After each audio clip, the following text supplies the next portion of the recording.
The clinking of crystal glasses echoed through the Aurelius, Manhattan's most exclusive restaurant, where only the wealthy and the ruthless could breathe without permission.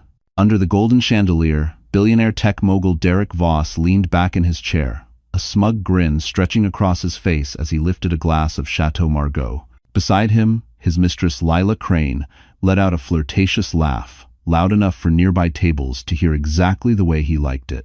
Tonight was about showing the world that he had upgraded. Servers glided past with silver trays, businessmen nodded respectfully, and Derek basked in the kind of attention he believed he was born to own. He didn't know destiny was already walking through the door. A sudden shift in the room's energy made several heads turn. The maitre d' straightened instinctively. Even the live violinist missed a note. Derek followed their gaze, annoyed at first. Then, his entire world collapsed in silence. Standing at the entrance was Elena Foster, the woman he had discarded like yesterday's news. The ex-wife he told everyone was too plain, too weak, too useless. Her black maternity dress outlined the gentle curve of her 5-month pregnancy, his child he never believed she deserved to carry. But it wasn't her presence that made Derek choke on his wine. It was the man standing next to her, Adrian Cole, the reclusive Wall Street powerhouse. The CEO feared even by billionaires. The man who could destroy entire empires with a single phone call. And he had his hands steady, protective at the small of Elena's back. Every whisper in the restaurant froze. Every stare followed her. Every ounce of Derek's arrogance drained from his face. Elena wasn't the abandoned woman he had left in a tiny Queens apartment. Tonight, she walked with dignity, with power, with someone far stronger than Derek could ever hope to be. And as she locked eyes with him across the room, a quiet fire burned in her gaze, one that promised this was only the beginning. Derek's glass slipped from his fingers and shattered. Long before Elena Foster walked into the Aurelius, with the quiet strength of a woman rising from ashes, she had lived through a kind of heartbreak that could have broken anyone else completely. Just 8 months earlier, her life had been painfully ordinary, a modest job as a financial analyst at a mid-sized Manhattan firm, a tiny but cozy apartment she shared with her husband, Derek Voss, and an uncomplicated dream of building a family. She wasn't wealthy, she wasn't glamorous, and she certainly wasn't someone the city's elite would ever look at twice. But she had loved Derek with a sincerity that now felt foolish. Back then, Derek wasn't the cold, polished billionaire he paraded himself as today. He was a struggling entrepreneur, chasing investors, burning through savings, and craving validation from the world. Elena supported him through every failure, worked overtime to pay rent, cooked simple home meals to save money, and believed in him even when he didn't believe in himself. She was his anchor, the only one who never left. But the moment his company went viral after a single lucky partnership with a major tech fund, everything changed. Suddenly, Derek had money, fame, attention, and an ego that dwarfed Manhattan's skyline. He started dressing differently, speaking differently, standing differently. He began leaving earlier, coming home later, smelling like cologne she didn't own. Then came the whispers. Then came the lies. Then came Lila Crane, the PR specialist hired to fix his brand. Ender 7. Elena didn't want to believe the rumors. She didn't want to believe the late-night messages, the mysterious work trips, the sudden coldness in Derek's voice. She wanted to believe marriage meant loyalty, but life had other plans. The night everything fell apart still haunted her like a ghost she couldn't quiet. Elena had just discovered she was pregnant, something she thought would bring them closer. She waited for Derek with nervous excitement, the ultrasound picture tucked carefully in her pocket. He arrived past midnight, not alone. He walked in with Lila clinging to his arm, her lipstick smeared, her hair disheveled, her laugh dripping with the arrogance of a woman who believed she had already won. Derek didn't even look ashamed. "Elena," he said, waving a dismissive hand, "don't make this dramatic. Lila and I are together now." Elena's breath stopped. "Together?" "Derek, we're married." "For now," he corrected. His voice was ice. "But come on, you knew this was coming. You and I, we're from two different worlds. You're sweet, but you're not built for my life." Her hands trembled. "I'm pregnant." That was the moment that truly shattered her. Derek's face didn't soften, didn't break, didn't even shift. Instead, he stepped forward, lowered his voice to a cruel whisper, and said, "Then you'll handle it on your own. I can't have a kid dragging down my public image, not right now. The next morning, she returned home from work to find her belongings packed in boxes, her access to their finances frozen, her number blocked, her apartment lease canceled. She was left with nothing. Nothing except the life growing inside her. For months, Elena lived in a rundown Queens apartment, eating dollar store noodles, working double shifts, crying quietly into her pillow so her baby wouldn't feel her sadness. She avoided mirrors, avoided people, avoided hope. She thought her story was over. She didn't know fate was already guiding her toward the one man Derek feared most. She didn't know Adrian Cole would soon change everything. Elena Foster's apartment in Queens wasn't really an apartment. It was a box with peeling walls, a drafty window, and a radiator that hissed louder than her own thoughts at night. After Derek threw her out, this was all she could afford. She told herself it was temporary, but temporary had a cruel way of turning into months. The neighborhood wasn't dangerous, but it wasn't comforting either. The smell of street food mixed with rain-soaked concrete and the sound of distant traffic was her nightly lullaby. On the 4th floor, Unit 4C, she lived alone with her growing belly and the echo of a life she once believed was permanent. Each morning she woke before sunrise not because she wanted to, but because her body had become a battlefield. Morning sickness hit like a wave. She'd kneel over the sink, gripping the counter as nausea tore through her legs trembling. Sometimes she cried. Sometimes she just stared at the cracked tiles and whispered, one day at a time. Her job at the retail finance office wasn't glamorous, but it paid enough for rent and cheap groceries. The walk to the bus stop felt longer with each passing week. She held her coat tightly around her body, not because of the cold, but because she didn't want strangers staring at her stomach. Her pregnancy, once a joy, had become a source of fear. Every step reminded her of how alone she truly was. Worse than the loneliness were the rumors. Derek's PR machine had gone to work fast. One by one, former friends, co-workers, neighbors, people who once smiled at her, began treating her like a scandal waiting to happen. She trapped him. She wanted money. She got pregnant on purpose. She ruined his reputation. None of it was true. All of it spread. She kept her head down at work, avoided break room conversations, ignored the judgmental glances when she warmed up ramen noodles for lunch. Some afternoons, she excused herself to the bathroom, pretending she had to pee, but really, she just needed 5 minutes to cry where no one could hear. At night, she sat on her mattress on the floor, the only piece of furniture she had aside from a second-hand dresser. She placed her hands over her stomach and whispered apologies to the tiny heartbeat she carried. "I'm trying," she'd say softly. "I promise I'm trying." But promises didn't keep the electricity on. One cold evening, after a long shift, she climbed the stairs to her apartment, her legs aching from the weight she was carrying. When she reached her door, she noticed something taped to it, a bright yellow notice she recognized instantly.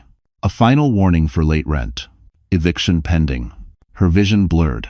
She had been juggling bills for months, choosing to buy prenatal vitamins instead of paying the gas bill, choosing groceries instead of rent. But this was the moment the dam finally cracked. Inside the apartment, she sank to the floor, clutching the notice as sobs tore out of her. Her breath hitched, her chest tightened, panic rising like floodwater. And then her phone buzzed. Unknown number. She almost didn't answer. But something in her gut told her to pick up. "Miss Foster?" a calm voice said. "My name is Adrian Cole. I believe you need help." She froze. She had never met him, never spoken to him. But the name, the Adrian Cole, was impossible to mistake. Before she could even respond, the voice added, "I'm outside your building. Please open the door." Her heart stopped. Her life was about to change in ways she couldn't imagine. For a long moment, Elena didn't move. She sat frozen on the cold wooden floor, eviction notice still trembling in her hand, the phone pressed weakly against her ear. Outside her 4th floor window, she could hear the distant hum of Queens traffic, arguing neighbors, someone's TV blasting, but her world had gone utterly silent. "Miss Foster?" the man repeated, voice low, composed, impossibly steady. "This is Adrian Cole. I'd like to speak with you." Her breath stuttered. Adrian Cole wasn't just a name. He was a myth in the financial world. Wall Street's phantom king, the man who rarely appeared in public, yet moved markets with a single decision. CEOs feared him, banks courted him, media chased him, And he was calling her? Elena swallowed hard. I think you have the wrong number. No, he said gently. I'm exactly where I intend to be. A chill ran down her spine. How do you even know me? She whispered. There was a pause, short, but weighted. Because, he finally answered, I saw what happened to you. And I don't ignore injustice. Before she could respond, he added, Please open the door, Elena. Her heart nearly stopped. She staggered to her feet, gripping the wall for balance. Her body felt heavier than usual, the pregnancy pressing uncomfortably against her ribs. She wiped her tears quickly, though she wasn't sure why. Trying to look presentable for a man like him felt laughable. Her door had 2 locks. Her fingers fumbled on both. When she finally pulled it open, cold December air swept into the apartment, and behind it stood a tall figure in a charcoal coat, snowflakes caught in his dark hair, eyes sharp yet unexpectedly warm. Adrian Cole, in the flesh, standing at her doorstep. For a moment, Elena forgot how to breathe. Adrian looked at her small, run-down apartment, the flickering kitchen light, the stacks of unopened bills, the single mattress on the floor. But he didn't show pity, not disgust. Only a quiet, fierce anger, though not at her. May I come in? He asked softly. She stepped aside, embarrassed by the state of her life. Sorry, I wasn't expecting company. You've been through enough, he said, removing his gloves. I didn't come here to judge you. But Elena couldn't help it. Shame wrapped around her like barbed wire. Why are you here? She asked, voice cracking. No one even calls me anymore. Adrian studied her gently. Because you deserve better than what was done to you. Her throat tightened. You don't even know the story. I know enough. His gaze softened. I know Derek Voss. And I know what men like him do to women who threaten their image. Her chest tightened at the sound of Derek's name. So this is revenge for you? She asked bitterly. Using me as leverage? Adrian stepped closer, lowering his voice. Elena, if I wanted revenge, I had 1,000 chances before now. Here's if he won them. Then, after a beat, I'm here because I saw a woman fighting alone when she never should have been. Her eyes burned. She hated crying in front of strangers, but something about Adrian's presence, steady and unhurried, loosened the walls she'd been holding up for months. I'm not strong, she whispered. Yes, he said, without hesitation. You are. You just forgot. She stared at him, this impossibly composed man in her tiny, broken world. He extended a simple, unassuming card. If you'll trust me, he said, I can help you rebuild everything he tried to destroy. Elena hesitated. Her fingers hovered. Her life had already collapsed once because she trusted the wrong man. Could she trust another? As she finally reached for the card, Adrian's expression shifted quiet, knowing. This decision, she would soon learn, would change everything. The next morning, Elena sat on the edge of her thin mattress, staring at the business card in her hand as if it were a foreign object. Adrian Cole and Hawthorne Capital. Even the embossed lettering felt intimidating, heavy with a world she didn't belong to. She had barely slept. Her mind replayed everything from the night before in looping fragments, his knock, his calm voice, the way he stood in her doorway like a storm waiting to break. She kept telling herself it couldn't be real. People like Adrian didn't walk into the lives of people like her. They didn't climb 4 flights of rickety stairs in Queens. They didn't look at women abandoned and pregnant and say, I want to help. But he had. And now she had no idea what to do. A knock startled her. Not again, she thought, her heart racing. But it wasn't Adrian. It was Mrs. Calderon, her elderly neighbor from 4B, holding a small paper bag. Breakfast, the woman said gently. You didn't come by yesterday. And so. Elena tried to smile. Thank you. I'm just dealing with a lot. The old woman touched her arm, eyes soft with concern. You're stronger than you think, mija. If only Elena believed it. After Mrs. Calderon left, Elena dressed slowly, pulling on a sweater she'd worn so many times the fabric had thinned at the elbows. She brushed her hair, tied it back, and looked at her reflection. She didn't look powerful, didn't look capable. She looked like a tired, pregnant woman trying not to collapse. Still, she picked up the card again. If you'll trust me, I can help you rebuild everything. It had sounded impossible, but so had Derek showing up with Lila in their living room that night. So had being thrown into poverty overnight. So had surviving it. Maybe impossible things could happen on both ends of life. Just before noon, she made her decision. The office tower was on Park Avenue, tall enough to scrape the winter sky. Elena stood outside the revolving doors, tugging nervously at her sleeves as sleek black cars glided up the street. Wealth moved around her like a different species, tailored coats, leather briefcases, people who walked as if the world belonged to them. She felt painfully out of place.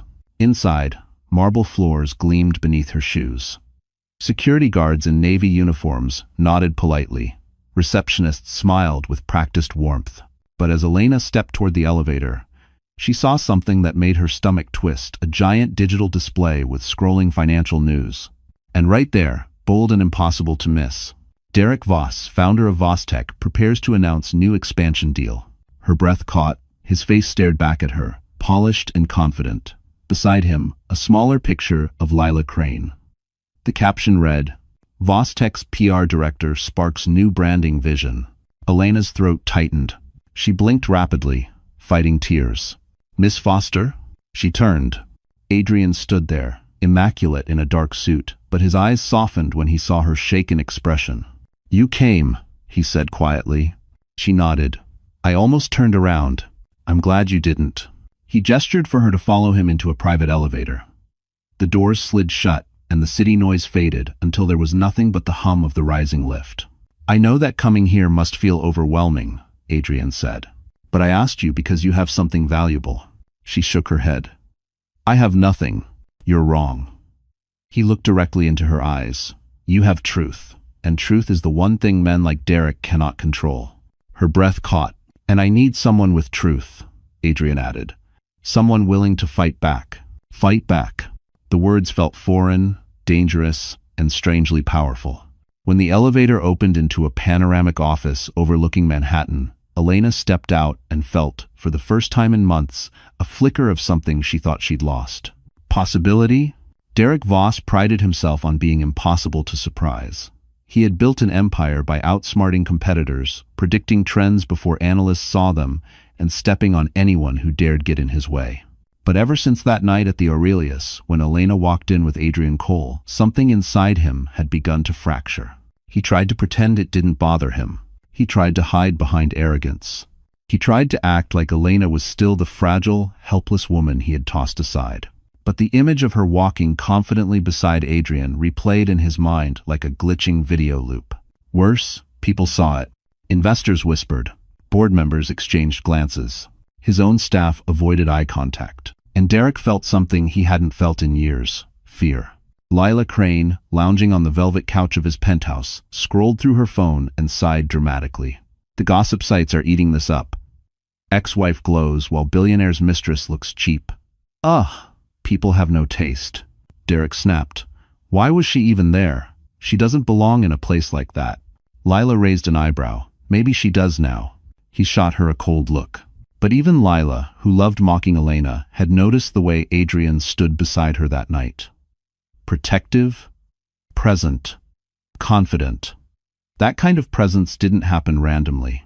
Maybe Adrian's using her, Lila said, tossing her phone aside. Men like him don't do charity work. Derek scoffed. Elena, please. She can barely handle basic budgeting. She's not useful to him. Then why was he at her side? Lila pressed. Derek didn't answer. Because he didn't know. Because it didn't make sense. Because something wasn't right. The next morning, at VossTech headquarters on 57th Street, Derek walked through the lobby, still in a foul mood. Employees straightened when they saw him, but he noticed their curious glances, the ones they thought he couldn't see. He entered the executive floor, slammed his office door, and pulled up internal reports. Financial movements, stock fluctuations, competitor analysis. Numbers usually soothed him. Not today, because one name kept appearing where it shouldn't. Cole and Hawthorne Capital. Adrian's firm had begun quietly buying shares of smaller companies tied to VossTech's infrastructure. Nothing illegal, nothing overt, just enough to send a chill through Derek. What is he planning? Derek muttered. As if summoned by paranoia, his assistant buzzed him through the intercom. Sir, a reporter is requesting a statement about the restaurant incident. He clenched his jaw. No comment. Welfram's off to the dole. Another pause. And sir, Mr. Varelli from the board asked if you were aware Adrian Cole was seen meeting with two of our senior investors. Derek shot up from his chair. What? His assistant hesitated. They said it looked friendly. Friendly. Friendly was dangerous. Friendly meant alliances. Friendly meant influence. Friendly could destroy him. His pulse thundered. Elena, a woman he had considered irrelevant, was now a threat. Adrian, a man he once underestimated, was circling him like a shark. Derek slammed his fist onto the desk. Elena can't be part of this. She's not capable of it. But even as he said it, he remembered her expression at the restaurant. Calm, cold, self-assured, nothing like the woman he humiliated months before. He felt something shift. Not guilt. Not regret. But something worse. Losing control. That night, alone in his penthouse, Derek scrolled through Elena's social media. She posted nothing new, no clues, no signs, just silence. And silence, in Derek's world, was the most dangerous noise of all. He leaned back, gripping his glass of scotch. Fine, he muttered. If Adrian wants to play, I'll remind Elena exactly who she's dealing with. He didn't know it yet, but threatening her would be the biggest mistake of his life. Lila Crane always believed she understood power. Not real power, Derek's kind, but the cheaper, shinier version she'd built her life upon. Attention, whispers, headlines, curated envy. She had clawed her way into Derek's world through charm, manipulation, and a well-practiced ability to weaponize a smile. So, when the photo of Elena and Adrian began circulating online, grainy but unmistakable, Lila felt something she hadn't felt in a long time. Threatened. She sat in Derek's penthouse kitchen, scrolling through comments as the winter sun cast a sterile glow across the marble counters. Is that Adrian Cole with Elena Foster? She leveled up. Why does she look more expensive than Lila? Plot twist of the year. Lila's perfectly manicured fingers tightened around her phone. What is this? She snapped as Derek entered the room, knotting his tie. He glanced at the screen, jaw twitching. Noise. Noise? Her voice rose. Your ex-wife looks like she just stepped out of a Vogue spread with Adrian Cole. Do you have any idea what that means for your reputation? I don't care about Adrian, Derek muttered. Oh, please. Lila rolled her eyes. You should. Because people are already writing narratives, Derek. Narratives where you look like the petty, insecure, disposable one. He flinched. Just a little. Lila saw it, and she smiled. Fear in a powerful man was delicious. And worse, she continued, leaning back on the counter. They're calling Elena the sympathetic one. That word stung him like acid. Elena, Derek spat the name out. She knows nothing about this world. Lila's smile sharpened. Good, then she won't know how to survive what's coming. Derek looked at her sharply. What are you planning? What you should have done from the start. Her eyes glinted. Control the narrative. Destroy her before she becomes a problem. He hesitated. She saw it. Don't get soft now, she said coolly. She isn't your wife anymore. She's a liability. Derek didn't respond, but his silence was permission enough. That afternoon, Lila sat in her PR office, fingers flying across her keyboard. She drafted targeted rumors disguised as casual conversations, anonymous tips, whispers to gossip bloggers, curated leaks to social accounts known for scandal. Her story spread like wildfire. Elena Foster manipulating billionaire Adrian Cole. Pregnant ex-wife seeks revenge, insider claims drama brewing. Sources say she's using her unborn child to regain wealth and status. Lila didn't stop there. She dug through old photos, found an image of Elena crying outside a subway station months ago, taken on a day Elena had fainted from exhaustion. Lila sent it to a tabloid with a fabricated caption, suggesting Elena had emotional instability and financial desperation. It mine his face, or life form us, in $C. Within hours, social media turned vicious. Elena saw none of it at first. She was sitting in Adrian's office, reviewing spreadsheets he'd asked her to analyze, when her phone began buzzing relentlessly. Notifications piled up. Her stomach tightened. She clicked one. Her heart dropped. Dozens, then hundreds of comments flooded her screens. Accusations, lies, cruelty so sharp it felt personal even from strangers. Her hands trembled. Adrian noticed instantly. Elena? He asked quietly. She tried to speak, but her throat closed. She turned her phone toward him. For a moment, his face didn't change. Not a twitch, not a blink, not a breath. Then his eyes darkened with a cold, dangerous fury she had never seen. "This wasn't Derek," Adrian said. "This is her." "Lila?" Elena whispered, voice cracking. "Yes." He stood slowly, every movement measured, lethal, and she just crossed a line she will regret. Elena swallowed. "What do we do now?" Adrian looked at her, not with pity, but with a promise. "Now," he said, "we stop letting them choose the battlefield." And just like that, the war truly began. Elena had never been inside a boardroom like the one Adrian led her into. Floor-to-ceiling windows framed Manhattan like a living painting. The Hudson shimmered in the winter sun, and the Empire State Building pierced the horizon like a monument to ambition. The room smelled faintly of polished wood, leather, and something else she couldn't quite place authority. But it wasn't the view that made her breath catch. It was the long mahogany table, surrounded by men and women in designer suits, who all turned toward her as she entered. Their expressions were unreadable curiosity mixed with something she couldn't name. Respect? Suspicion? Calculation? She clutched her coat tighter around her growing belly. "Adrian," one man said, "is this the consultant you mentioned?" "Consultant."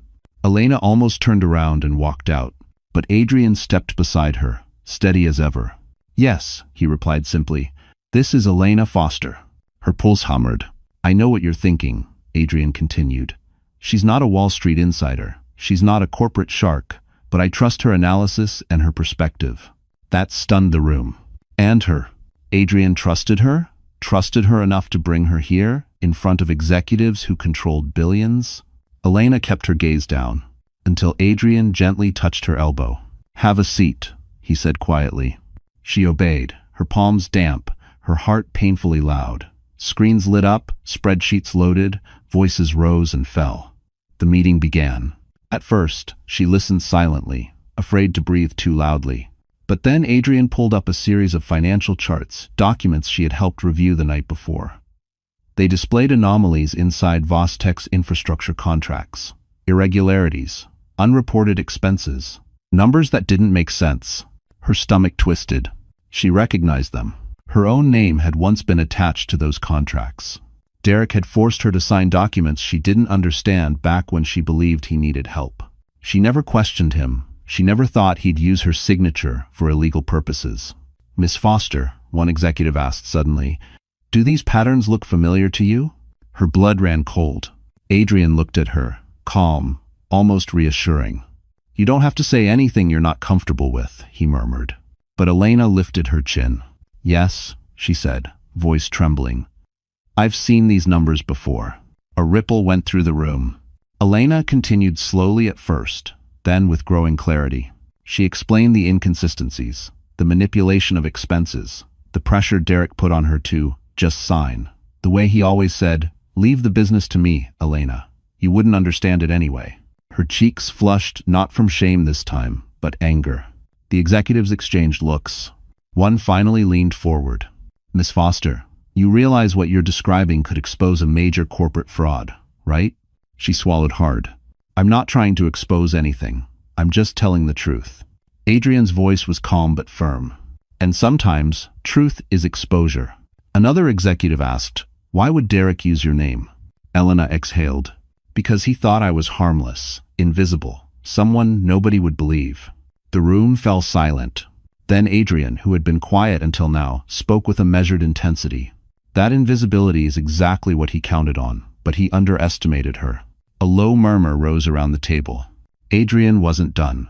"From this point forward," he said, "Elena's insight becomes central to our strategy, and anyone who underestimates her will find themselves at a disadvantage." Elena's breath hitched. "Central? Huh?" One executive raised an eyebrow. "You're giving her a seat at the table?" Adrian nodded. "Yes, starting now." Her vision blurred not from fear this time, but something unfamiliar. Strength. She didn't know what would happen next. She didn't know how Derek would react. She didn't know if she was ready for any of this. But as she looked out over Manhattan, her hand instinctively resting on her stomach, she realized something. For the first time since Derek broke her life apart, she wasn't fighting alone anymore. 2 days after the boardroom meeting, the world around Elena began shifting in ways she wasn't prepared for. It didn't happen dramatically, no explosions, no shouting, but subtly, like the quiet reshaping of gravity. People looked at her differently now. They spoke to her differently, because Adrian Cole had given her something Derek never allowed her to have: visibility. Cole and Hawthorne Capital released a discreet internal memo announcing Elena Foster as a temporary financial consultant on a confidential audit. Her name was printed in the same document as senior analysts and department heads. And although the announcement wasn't public, in the glass towers of Manhattan, nothing stayed secret for long. By noon, whispers had already begun circulating. Is that her, the woman working with Adrian? She's the one Voss screwed over, right? I heard she caught something huge, something the SEC might want. Every elevator ride became an exercise in courage. Every glance felt weighted. Some held curiosity, some admiration, some doubt. But for the first time in months, not a single one held pity. Still, pressure crushed her shoulders. She was pregnant, exhausted, new to this world of sharpened smiles and hidden daggers. She shouldn't have been here. And yet, somehow, she belonged more with these wolves than she ever had in Derek's shadow. That afternoon, Adrian invited her to join him at a private investors' luncheon at the Regent Club, one of those old money institutions so exclusive you couldn't even look at the front door without a member invitation. Elena panicked. I can't go there, she whispered. Those people there in magazines, on boards, in politics. You're Elena, Adrian cut in. And that's enough. But she shook her head. I don't have anything to wear. Adrian's lips twitched slightly. That's an easy fix. Before she could argue, his assistant appeared with 2 sleek garment bags and a pair of low heels, simple, elegant, not flashy, chosen with care for a pregnant woman. Elena's voice cracked. I can't accept this. You're not accepting favors, Adrian replied softly. You're accepting a seat at the table. Be Tandus. The Regent Club looked like old New York wealth carved into stone. Gold-plated sconces, oil portraits, mahogany walls. A place where deals worth billions were whispered over crystal decanters. As Elena entered beside Adrian, a hush rippled through the room. Not pronounced, not rude, but noticeable. People straightened, eyes widened slightly, because it wasn't just that Adrian Cole had brought a woman. It was that he had brought her. A man at the head of the room, silver-haired and commanding, stood to greet them. Adrian, we didn't expect you. I know, Adrian said with a polite smile. This is Elena Foster. She's consulting with us. The man's gaze flicked to her belly, then back to her face, not judgmental, but assessing. Miss Foster, he said, extending a hand. I hear you caught something our analysts missed. Elena flushed. I don't know if that's true. It is, Adrian said firmly. People turned toward them with new interest. Questions came. Thoughtful ones. Challenging ones. What pattern did you see? How long do you believe the inconsistencies have existed? Why didn't Vostek catch the error internally? Elena's voice was shaky at first, but her brain, sharp, analytical, stronger than she gave herself credit for, took over. She explained the falsified numbers, the manipulated statements, the strange funneling of funds. She told the truth, and the truth held the room. By the time she finished, the silver-haired man let out a low whistle. Miss Foster, you may have uncovered the start of the biggest corporate scandal in the last 3 years. Elena blinked. Scandal? Hair? Derek? A soft murmur settled across the table. Adrian leaned closer, voice low enough only she could hear. This is why I needed you here. She swallowed hard. Does Derek know yet? No, Adrian said. His eyes were ice. But when he does, everything he built will start to crack.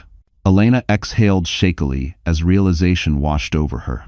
For the first time since Derek shattered her life, she was no longer the hunted. She was becoming the danger.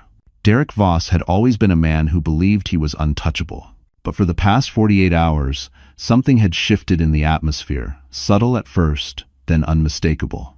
Calls went unanswered. Emails were abruptly polite. Meetings he was used to commanding suddenly felt tense. People were watching him. People were whispering. And whenever he walked into a room, a strange silence settled, like dust before a storm. He tried to ignore it, chalk it up to paranoia, but denial cracked wide open the moment his CFO, Grant Melville, stormed into his office without knocking. We have a problem, Grant hissed. Derek didn't look up from his laptop. Grant, unless the building is on fire, it's worse. Things act. That finally made Derek lift his head. Grant threw a stack of reports onto Derek's desk. Cole and Hawthorne Capital is buying positions in 2 of our partner companies. Quietly, strategically. Derek stared at him. So? Grant nearly shouted.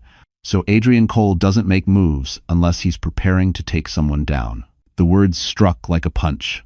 But Grant wasn't finished. And the board knows. They're asking questions. Aggressive ones. Derek's pulse hammered. Adrian. This all led back to Adrian. Or rather, Elena.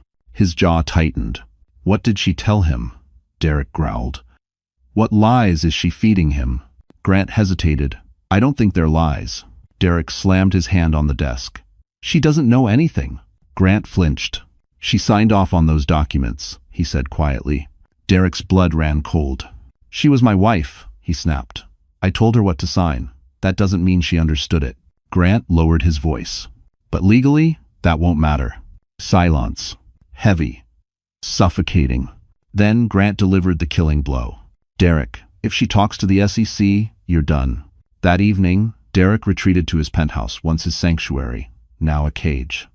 He paced the living room, phone in hand, calling Lila again and again. No answer. Finally, after the 10th call, she picked up, her tone irritated. What do you want? What is happening? Derek demanded. Why is Cole going after me? What did you start? Lila scoffed. You're the one who left your ex-wife emotionally destroyed and financially ruined. Did you really think she'd just disappear? She doesn't have the brain for this. Derek snapped. Someone is using her. Lila's voice turned cold. Maybe you should have respected her instead of humiliating her. Derek froze. It was the first time Lila had ever taken Elena's side. He didn't like it. Are you with me or not? He hissed. Lila hesitated, a dangerous, telling silence. I'm with whoever wins, she finally said, and hung up. Derek's hand trembled around his phone. His mistress was slipping. His company was slipping. And Elena, the woman he thought he buried, was rising. The next morning, Derek marched into the Vostech boardroom, determined to reassert control. But the moment he entered, he sensed the shift. 12 board members, all staring at him. Cold, distant, calculating. Derek, the chairman said, we need to discuss the audit. Derek stiffened. What audit? A folder slid across the glossy table.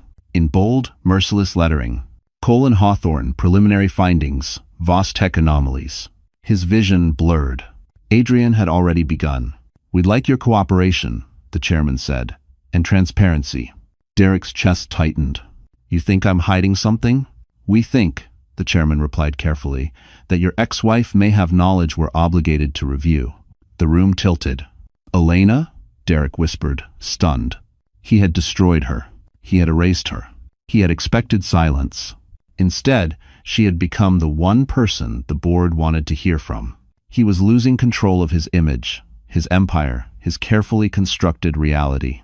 Derek Voss had finally met a force he couldn't manipulate, and her name was Elena Foster. Elena didn't expect Adrian to show up at her apartment that evening. She certainly didn't expect him to stand outside her door with a look she had never seen on his face before, something between protectiveness and barely controlled fury. Are you okay? He asked as soon as she opened the door. She blinked. Yes, I think so. No, Adrian said quietly. You're not. Because something came up today, something you need to know before anyone else tells you. He's not a endem. Her stomach tightened. What happened? Derek, he said. Just the name made her chest hurt. Adrian stepped inside, closing the door gently behind him. His presence filled the tiny space, steady and grounding, but the tension radiating off him warned her that whatever he was about to say wasn't small. He held a single folder in his hand. Elena, he said, voice steady but dark, we discovered something new in the documents you once signed for Derek, something he hid from you, something that could have ruined your life. Her breath hitched.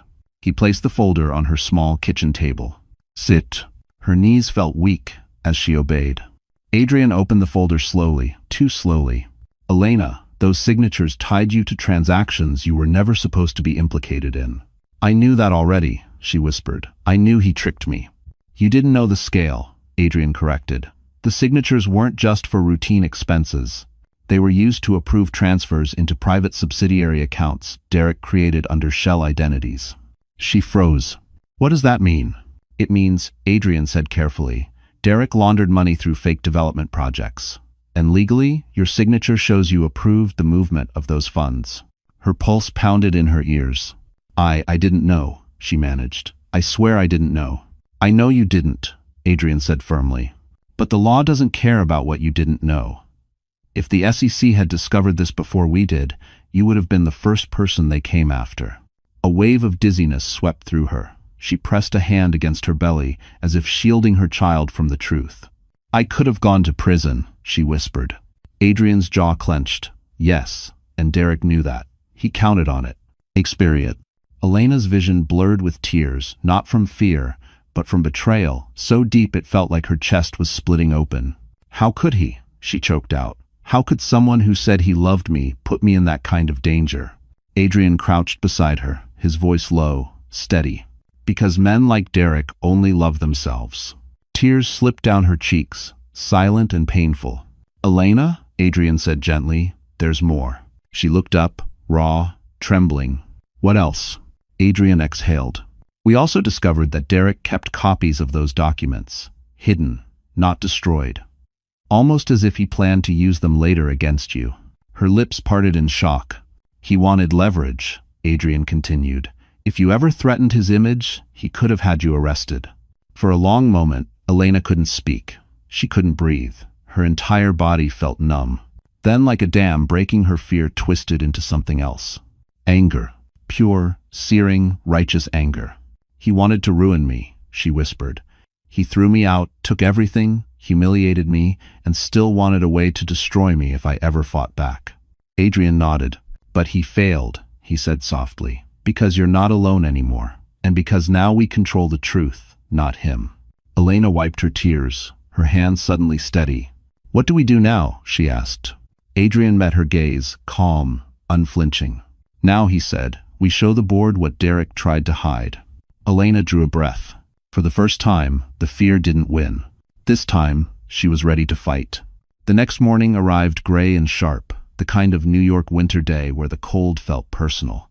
Elena walked beside Adrian through the marble lobby of Cole and Hawthorne Capital, clutching her coat a little tighter. Her heart raced not from fear this time, but from the weight of what she now knew. Derek had used her, endangered her, prepared a legal noose she never saw coming.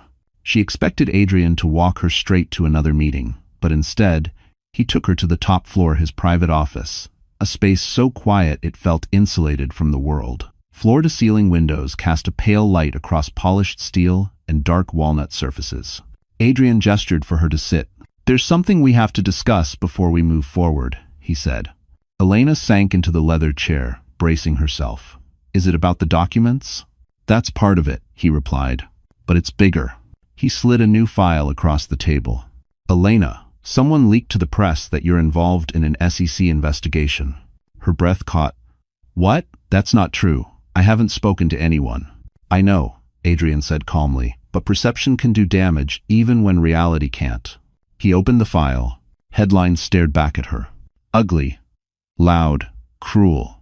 Derek Voss's ex-wife, named in financial scrutiny. Sources. Elena Foster expected to testify in corporate probe. Thank you for watching. Pregnancy used for sympathy insider questions. Motives. Her chest tightened painfully. Lila did this. Absolutely, Adrian said. And Derek let her. The betrayal tasted metallic. But why now? Elena whispered. Why make it about me? Adrian held her gaze. Because they think the easiest way to protect themselves is to break you before you become credible. For a moment, Elena felt the old fear rise cold, choking, familiar. It reminded her of nights crying alone in Queens, afraid she'd never escape Derek's reach. But this time, she forced herself to inhale, to steady. What do we do? She asked. Adrian leaned forward, elbows on the table, voice low. We give them what they fear most. Her brow furrowed. The truth, he clarified, but we control how it comes out. Not them, not the media, not Derek. He pulled out another document, a timeline of every fraudulent transfer Derek made under her name. Elena's stomach knotted. All of this, with my signature attached. Yes. His voice held no softness, only resolve. And that's why the next move must be precise. We can't let the story get away from us. She swallowed hard. You think I should come forward? I think, Adrian said, that the board will demand your testimony soon. And when they do, Derek will panic. He'll make mistakes, dangerous ones. Elena stared at the papers, hands trembling. What if I mess up? She asked, her voice barely above a whisper. What if they don't believe me? Adrian moved around the table and knelt beside her chair, not as a CEO, not as a strategist, but as a man grounding her back into herself. Elena, listen to me. You survived the worst part of Derek, long before I arrived. You endured things most people couldn't bear. And you're still here. She blinked, tears threatening. You're not weak, he said softly. You were isolated, manipulated, lied to, but you were never weak. Her breath shook. For once, Adrian added, you're walking into a battle with someone at your back. She wiped her eyes and nodded. Okay, she whispered, let's do it. Just then, a sharp knock sounded at the door. Adrian rose, smoothing his suit. Come in. His assistant entered, face pale. Sir, you need to see this. She handed Adrian a tablet. He looked at the screen, then his expression hardened. What is it? Elena asked. Adrian turned the tablet toward her. It was a leaked internal memo from Vostek, calling for Elena Foster to appear in front of the board. Immediately, her world tilted. They're trying to corner you, Adrian said. No, Elena whispered, pulse pounding. They're trying to break me. And for the first time, she wasn't running. She was ready. Elena had never seen a corporate building feel so much like a battlefield. The Vostek headquarters looked the same as it always had: sleek glass walls, towering chrome pillars, the cold, polished floors that once echoed her timid footsteps when she came to bring Derek lunch. Back then, she thought her place was in the shadows, unseen, unheard, unnoticed. Not today. Today, she walked through the doors with her chin lifted, hand resting lightly on her belly, and Adrian Cole at her side. The receptionist's eyes widened enough to confirm that word had spread faster than wildfire. Elena Foster is here for the board meeting, Adrian said, voice smooth but carrying an authority that left no room for argument. Yes, of course, Mr. Cole, the receptionist stammered. They're expecting you. Expecting. The word tightened her chest. They weren't expecting the old Elena, the trembling wife who apologized for breathing too loudly. They were expecting a woman they intended to corner, intimidate, and break. But that wasn't who walked in today. When the elevator doors opened onto the executive floor, silence fell. The board members were gathered near the glass wall overlooking Central Park, murmuring anxiously. Derek stood apart, pacing in sharp circles, his expression a mixture of fear, rage, and something else: panic. He froze the moment he saw her. Elena, he breathed, you shouldn't be here. She held his gaze. No, Derek, you shouldn't have brought me here. His jaw tightened, but before he could respond, the chairman cleared his throat. Miss Foster, Mr. Cole, please join us. Elena stepped forward. Her heartbeat roared in her ears, but her voice, when it came, was calm. You asked for me. I'm here. They moved into the boardroom. 12 chairs, 12 faces watching her. The room hummed with tension, thick enough to cut. Derek sat across from her, his stare drilling into her. The chairman began. Miss Foster, we've been made aware of documents bearing your signature tied to unusual financial activity. We need to determine your involvement. Elena's fingers twisted together beneath the table. I understand. Derek leaned forward, voice carefully measured. Sweetheart, you don't have to do this. The word hit her like a slap, sweetheart, the same word he used when convincing her to sign things she didn't understand. Adrian's jaw tightened. Elena breathed in, then spoke. I didn't know what I was signing. Derek told me it was harmless. He said the business was too complicated for me to understand. A murmur rippled across the board. The chairman lifted a file. These signatures approved fund transfers that were later moved into private holding accounts. Did you authorize that knowingly? No, Elena said, louder this time. I had no knowledge of any illegal activity. Derek misled me. Derek slammed his hand on the table. That's a lie. End quote. Adrian's voice dropped to a deadly calm. She has proof. Elena opened her bag, pulling out a small flash drive. Her hands didn't shake. These are voice recordings. she said. Conversations between Derek and me from the time he pressured me to sign. He told me everything was routine. He told me not to worry. He told me my signature was just a formality. Derek's face drained of color. You recorded me? He whispered. I had to, Elena replied. Because I knew one day you'd try to blame me. The chairman ordered the files played. Derek's own voice filled the room. Just sign it, Elena. Don't ask questions.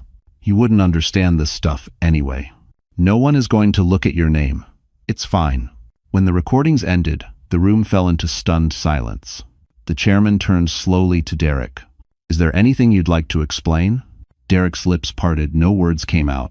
And for the first time since their marriage ended, Elena saw him for exactly what he was. A man terrified of a woman he once believed was powerless. She straightened, gathering strength she never knew she had. I'm done hiding, she said softly. And I'm done letting him use me. Adrian met her gaze, steady, proud. The boardroom had shifted. Elena wasn't prey anymore. She had become the witness who could bring an empire down. The boardroom felt like it was holding its breath. The moment the recordings ended, something invisible snapped, an unspoken shift in power, a tectonic crack beneath the polished table. Derek Voss, the man who once strutted through this room like he owned gravity itself, looked pale, shaken, almost small. The chairman closed the folder. Miss Foster, thank you. This information will be critical as we proceed. Derek jolted upright. Proceed with what? He barked. You're taking her side? She's my ex-wife. She's unstable, she's lying. Stop. The chairman's voice cut like ice. Your explanations will come later. We've heard enough for today. The words were a quiet execution. Derek turned to Elena, fury boiling behind his eyes. You don't know what you've started. Elena held his stare steady, unflinching. Yes, she said softly, I do. Before Derek could respond, the door opened. 2 SEC officials stepped inside. A ripple of shock swept the room. Even Adrian stiffened slightly, though his expression remained composed. Mr. Voss, one agent said, we need to ask you a few questions regarding suspected financial irregularities tied to Voss Tech operations. Derek stammered, This is a misunderstanding. I haven't done anything. One official handed him a preliminary inquiry notice. This is not an arrest, but you are required to cooperate. Immediately, the humiliation hit him like a blow. The board members exchanged looks, cold, calculating looks that said one thing clearly. This wasn't a personal problem anymore. This was a corporate liability. The chairman folded his hands. Mr. Voss, until this matter is resolved, you are temporarily suspended from decision-making authority. Silence. Then Derek exploded. Suspended? He roared. You believe her over me? She's nothing. Adrian stood. The room froze. Choose your next words very carefully, Adrian said. Every syllable delivered with lethal calm. Derek's mouth snapped shut.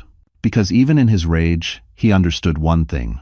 Adrian wasn't just a powerful man, he was the kind of powerful who didn't raise his voice. The kind who didn't need to. The SEC officials motioned for Derek to step aside with them. He didn't move. He looked at Elena again, betrayal curling around his expression like smoke. You didn't do this alone, he muttered. He put you up to it. Elena's voice remained steady. No, you did this to yourself. Derek's face twisted. And for a fleeting second, everyone in the room saw him clearly, not the billionaire, not the visionary, not the charismatic leader. Just a coward terrified of the truth. When the SEC agents escorted him out, the boardroom fell into a stunned silence. Elena released a breath she didn't realize she'd been holding. Her hands shook beneath the table. Adrian placed a steady hand on her arm, subtle, grounding. You did well, he murmured. She didn't feel like she had. Her pulse raced, her vision blurred at the edges. The emotional weight of years' fear, humiliation, desperation pressed down on her shoulders. The chairman cleared his throat. Miss Foster, I want to assure you, you are not under investigation. You are a witness. A crucial one. Elena nodded, though her voice trembled. Thank you. And Mr. Cole, the chairman added, your firm's cooperation will be essential moving forward. Adrian gave a single nod. You'll have it. As they left the building, flashes exploded from cameras outside news crews, paparazzi, bloggers. The story had already leaked. Elena shielded her face, overwhelmed. Adrian placed a hand at her back. "Stay close to me." She did. Because for the first time, the world wasn't looking at her with pity. They were looking at her with fear, curiosity, respect, and for the first time since her life shattered, Elena Foster had become a woman impossible to silence. Lila Crane had always believed she could control the story. She knew how to spin narratives, twist public sympathy, and turn lies into trending hashtags. She made a career out of owning the spotlight, shiny, sharp, and perfectly curated. But for the first time, the spotlight was burning her. And it wasn't soft, flattering PR light. It was harsh, unforgiving, exposing everything she thought she had buried. Because when the news of Derek's suspension hit every major network, journalists didn't stop at him. They came for the woman who shaped his image. They came for the woman who whispered into his ear. They came for Lila. Her phone exploded with notifications, calls, texts, emails, some from reporters, some from clients, some from people she never wanted to hear from again. She ignored them all. She sat in Derek's penthouse living room, pacing like a caged animal, the city skyline mocking her through the floor-to-ceiling windows. "This is bad," she whispered to herself. "This is really bad." She turned on the TV. Every station showed Elena's face. Not as a scandal, not as a victim, but as a credible witness. Elena Foster, the key to the Vostek investigation. Former wife exposes financial irregularities. New evidence suggests systemic misconduct. Entivo. Lila stared, bile rising. This wasn't how the story was supposed to go. Elena wasn't supposed to rise. Elena wasn't supposed to be believed. Elena wasn't supposed to matter. Lila threw her glass against the wall. "How is she winning?" she screamed. She was nothing, but deep down, she knew. Elena wasn't nothing. She was the one thing Lila never had: sincerity. And sincerity plays better on camera than lies, especially when the lies start cracking. When Derek finally arrived home, escorted by his lawyer, Lila rushed toward him. "Why didn't you tell me the SEC was involved?" she hissed. "Why didn't you tell me she had recordings?" Derek pushed past her. "Not now, Lila. No, right now," she snapped. "Everything is falling apart. The media is tearing me apart. Do you even know what they're saying? That I'm the mastermind, that I helped you hide money. You need to fix this." Derek rounded on her, eyes blazing. "Fix what? You started half of this. You went after Elena online, you stirred up the gossip, you pushed her to fight back." "Oh, please," Lila scoffed. "She was weak. I thought she'd crumble." "Well, she didn't." Silence. Derek's voice dropped. "And now she has Adrian Cole behind her.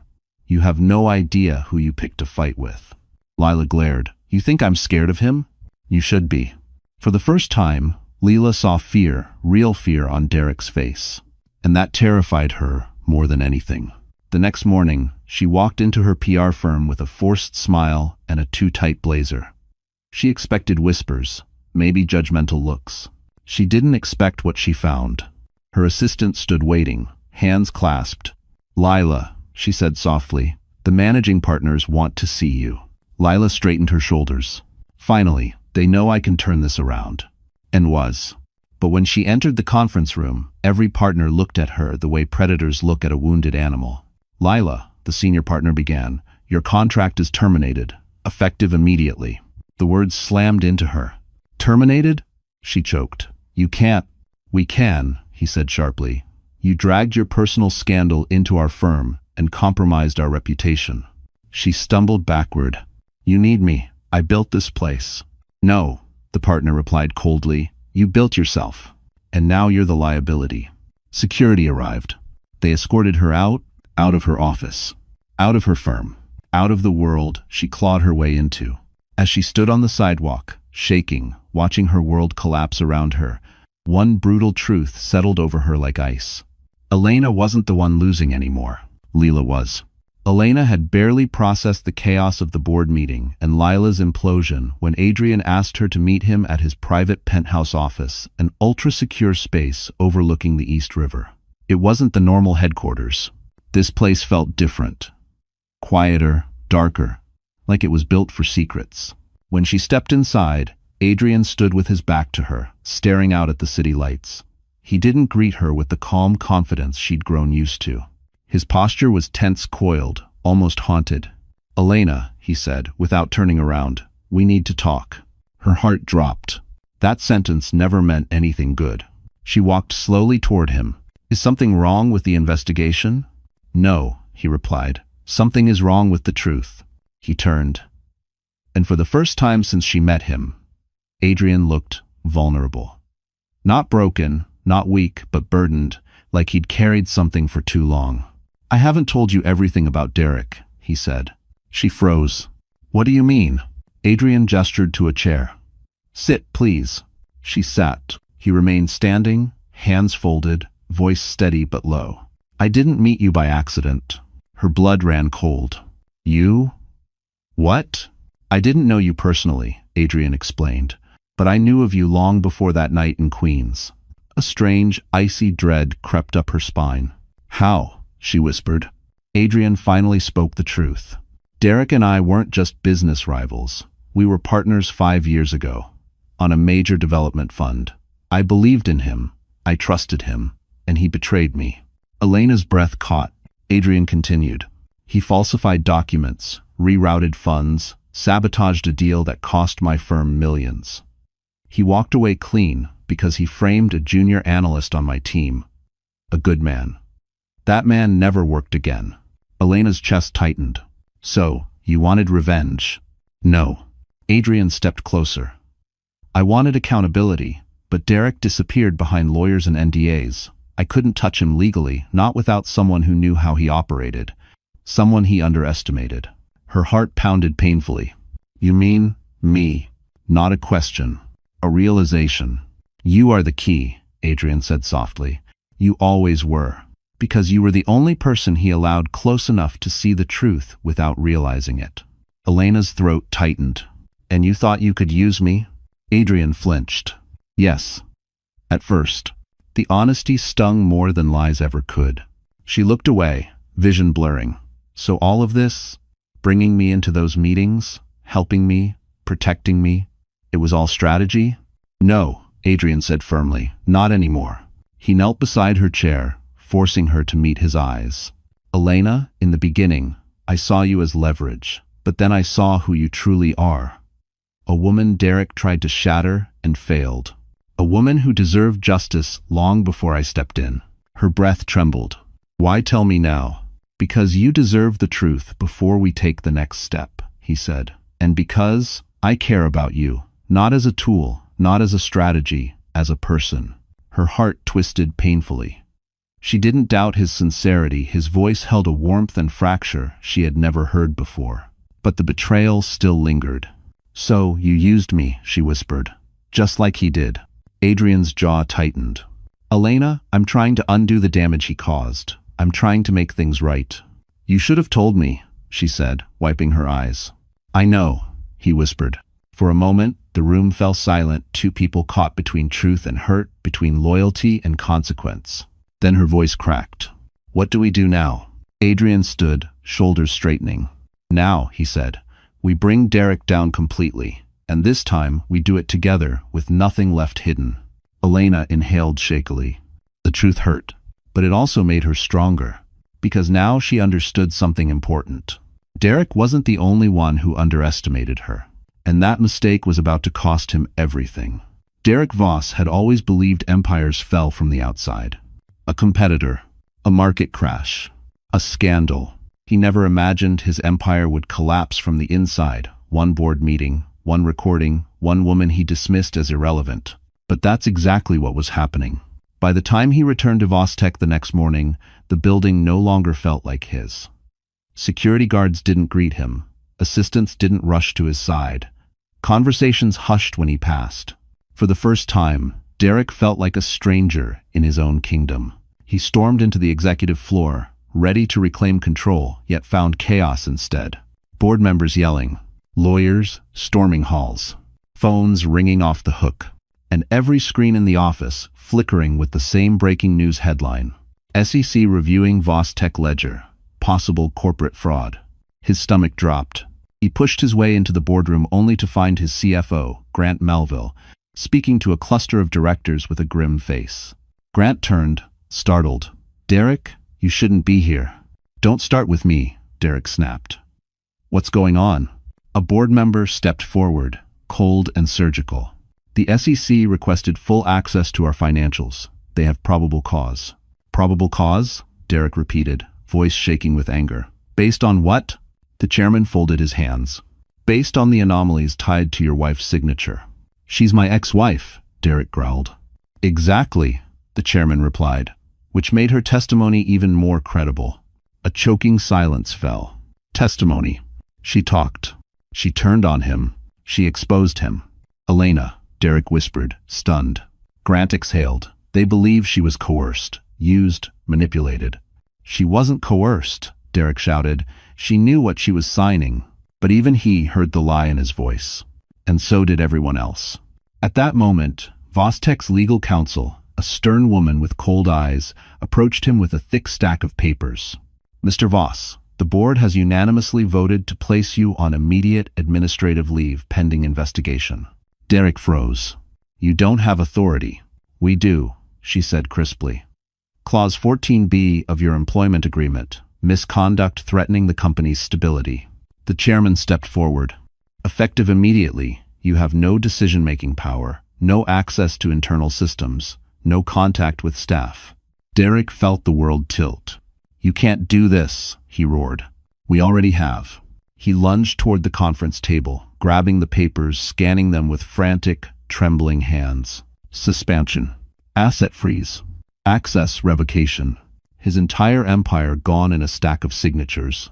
This is a witch hunt, Derek hissed. Elena set this up. She's manipulating all of you. No, Grant cut in quietly. She didn't. Your ex-wife walked in and told the truth. Something you haven't done in years. The words landed like blows. Derek shook his head violently. Adrian Cole. He's behind this. He wants to take everything from me. The chairman replied, perhaps. But you gave him the ammunition. If you 70 prostes to Ryazov. Derek's chest tightened painfully. He gripped the back of a chair for balance. He needed someone on his side, anyone. Where's Lila? He demanded. The board members exchanged uneasy looks. Grant sighed. She's not coming. What does that mean? It means, Grant said, her firm fired her. She's disappeared, and she refused to speak with your lawyer today. Derek staggered. He had no allies left. No mistress. No power. No credibility. Just a crumbling empire and a woman who had risen stronger from the ashes he buried her in. When security finally arrived to escort him out, Derek barely resisted. His legs felt like concrete, his vision blurred.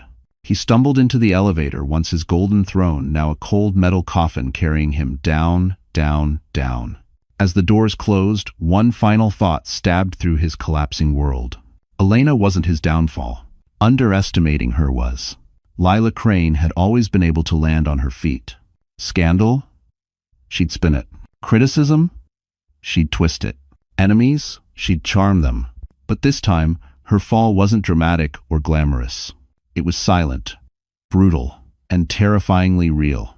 After being escorted out of her PR firm like a disgraced intern, she wandered midtown in a daze, the cold slicing through her thin coat. People rushed past, indifferent.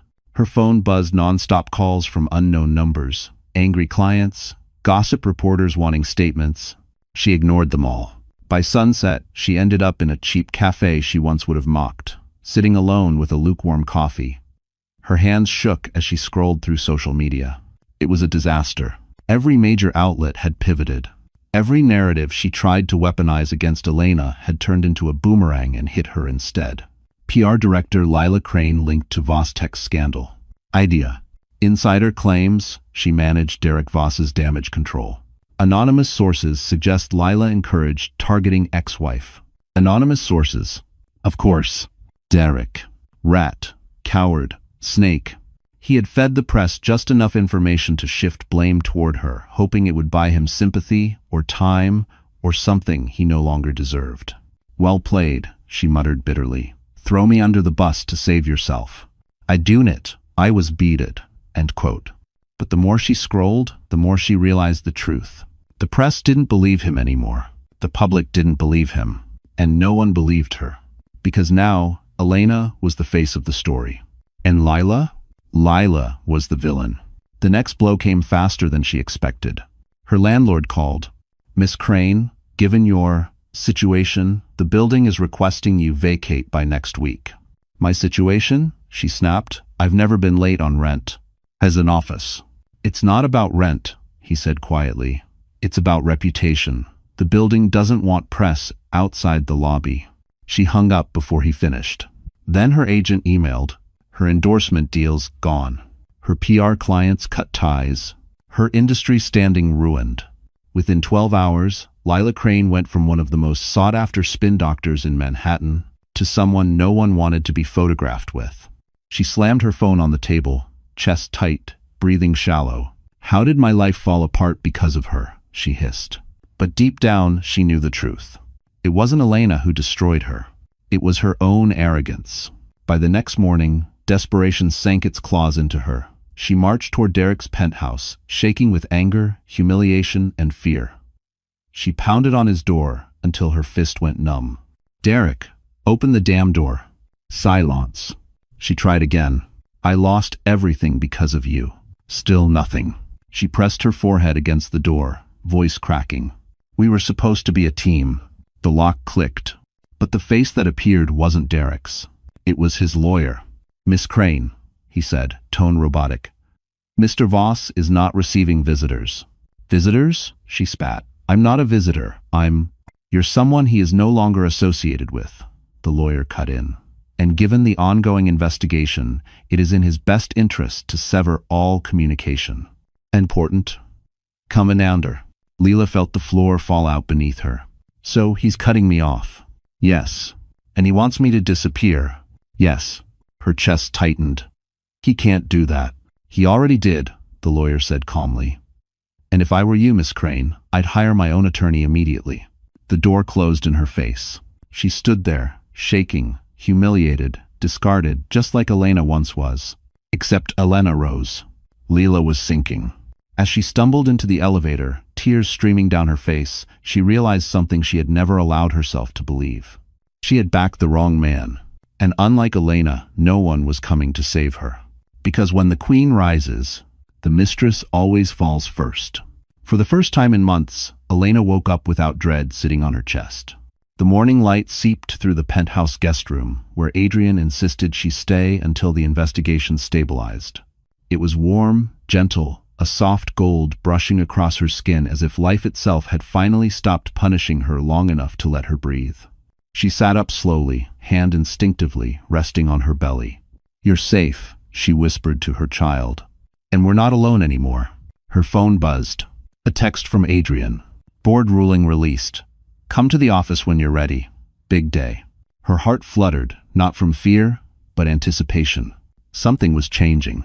She dressed carefully, choosing the simple navy dress Adrian's assistant had picked out for her weeks earlier.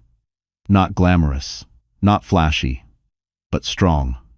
Respectable. A woman who survived hell and walked out carrying truth like armor.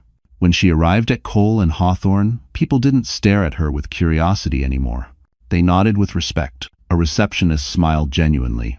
A security guard held the door for her. An analyst whispered, "That's her." "Everybody." A senior executive said, "Morning, Miss Foster." It was surreal. And overwhelming. But not frightening, not anymore.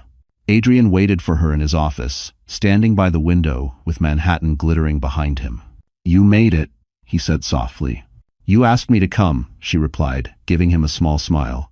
He let out a breath, almost as if seeing her eased something tight in his chest. "There's something you should see." He handed her a folder. Elena opened it carefully. Inside were the results of the board's emergency vote.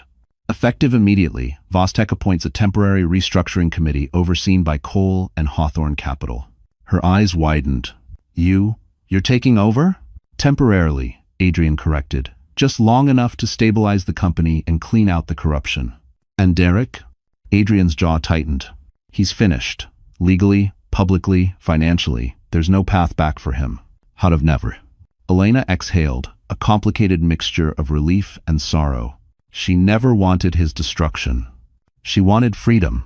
But sometimes, freedom required consequences. "Does this mean it's over?" she asked. Adrian shook his head gently. "No, Elena. It means it's just beginning. For you. He handed her a second document, one with her name printed at the top. Consultant to Senior Oversight Committee, Strategic Analyst. Salary. More in a year than she made in her entire life combined. Elena's breath caught. I can't accept this. You earned it, Adrian said. You helped uncover the truth. You put your life on the line. Without you, this entire operation would have collapsed. Tears blurred her vision. You believed in me when I didn't believe in myself, she whispered. No, Adrian corrected softly, stepping closer. You believed in yourself the moment you walked into that boardroom and faced Derek on your own terms. Her heart squeezed painfully, but he wasn't done. Elena, there's something else, he said quietly. Colin Hawthorne has a penthouse in Midtown that's been empty for 2 years. Fully furnished, safe, spacious, comfortable for a mother and her baby. Her jaw dropped. Adrian, it's yours, he said. If you want it. She shook her head, overwhelmed. I can't let you. You're not letting me do anything, he said. You're accepting what you deserve. Her eyes filled, not with fear, not with uncertainty, but with possibility, a future, a home, security, dignity, something Derek never gave her.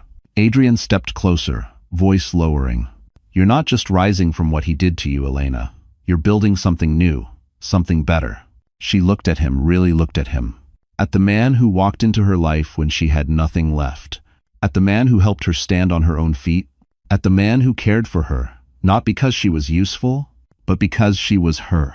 For the first time, she let herself smile soft, warm, hopeful. Okay, she whispered.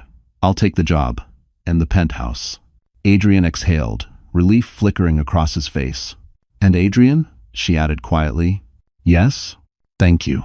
He shook his head, eyes soft. No, Elena, thank you. Because the woman standing before him wasn't broken. She was becoming unstoppable. Winter melted slowly into the first breath of spring, and with it, Elena's world transformed in ways she once believed were impossible. Her new penthouse, quiet, warm, filled with sunlight and gentle luxury, became a sanctuary where she finally felt safe. No footsteps to fear, no voices to shrink beneath, just peace and the soft rhythm of her unborn child, reminding her that life still had beautiful chapters left to write. The SEC investigation concluded swiftly. The evidence Elena provided, even after years of manipulation, was airtight. Derek Voss was formally charged with financial misconduct, document falsification, and fiduciary breach. His assets were frozen. His public image collapsed. His name became synonymous with greed and downfall. And for the first time, justice felt real. But the final confrontation didn't happen in a boardroom or courtroom. It happened outside the Cole and Hawthorne building on a quiet Friday afternoon. Elena had just finished a meeting and stepped out into the crisp air when she saw him. Derek. Not the polished billionaire who once strutted across magazine covers. Not the arrogant man who believed the world bowed at his feet. But a shell, tired, disheveled, eyes bloodshot with sleepless panic. Elena, he said, voice cracking. She froze. Adrian, walking just behind her, stiffened instantly. But Elena lifted a hand lightly, signaling him to wait. She stepped forward, calm, steady. What do you want, Derek? He swallowed hard. To talk, please. The desperation in his voice didn't move her. Not anymore. You ruined me, he whispered. Everything I built, gone. Do you even care? Care? She repeated softly. Did you care when I slept on the floor of a tiny apartment while carrying your child? Did you care when you forged my signature? When you tried to destroy me to protect your own image? He flinched, shame slicing through him. Elena, I made mistakes. Dishonor. No, she said. You made choices. He blinked, stunned. She continued, voice calm as stone. You chose greed over integrity. You chose cruelty over loyalty. You chose humiliation over love. Derek's shoulders collapsed. I lost everything. Elena inhaled, letting her words land with finality. No, Derek, you lost everything because you tried to take everything from me. He stared at her, chest rising and falling sharply. And then he broke. I'm sorry, he whispered. I'm truly sorry. For a moment, she simply watched him, not with hatred, not with longing, but with clarity. "You're not apologizing to me," she said gently. "You're apologizing to the version of yourself you destroyed." A tear slipped down his cheek. Elena stepped back, her hand resting over her stomach. "This chapter of my life is closed," she said, "and you're not part of my future." Derek opened his mouth, but no words came. Because he finally understood. He had lost her long before he realized she was worth keeping. Later that evening, Adrian walked Elena home. The city lights glowed like embers beneath a velvet sky. When they reached her door, he hesitated. "Elena," he said softly, "I want you to know something." She turned, heart warm. "You didn't rise because of me. You rose because you finally saw yourself the way I saw you from the beginning." Her breath caught, strong, resilient, capable of standing on her own.